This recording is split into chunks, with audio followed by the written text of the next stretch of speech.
नमस्ते दोस्तों, मैं चुनू तिवारी।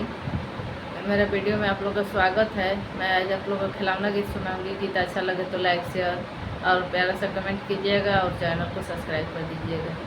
ए बार से रतिया 2 बज गईले,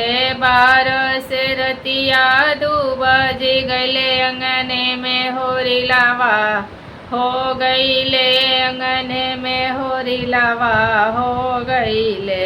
ए राजा जी जरा धीरे से बोली, ए राजा जी जरा धीरे से बोली, त ससुर जी अंगनवा आ जई हैं, त ससुर जी अंगनवा आ जई हैं। सासू जी आई हैं देवता मनई हैं, सासू जी आई हैं देवता जगई है। ले ली है नैहर के चुंदरिया, ले ली है नैहर के चुंदरिया, ले ली है नैहर के चुंदरिया, ले ली है। राजा जी जरा धीरे से बोली, राजा जी जरा धीरे से बोली, गोतीन अंगनवा आ जई है न, गोतीन अंगनवा आ जई है।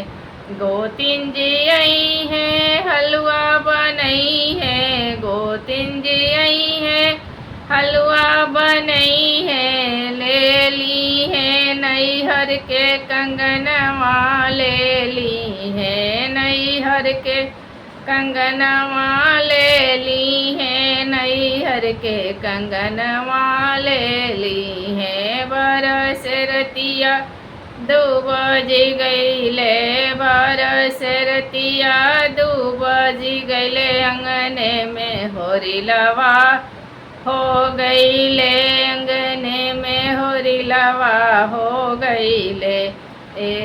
राजा जी जरा धीरे से बोली, राजा जी जरा धीरे से बोली, ननद अंगनवा आ जई है न, त ननद अंगनवा आ जई है, ननद अंगनवा आ जई है न, त ननद अंगनवा आ जई है। ननद जी आई है सौरे लिपि है, ननद जी आई है काजल से की है। ले ली है नैहर के पियरिया, ले ली है, ले ली है नैहर के पियरिया, ले ली है।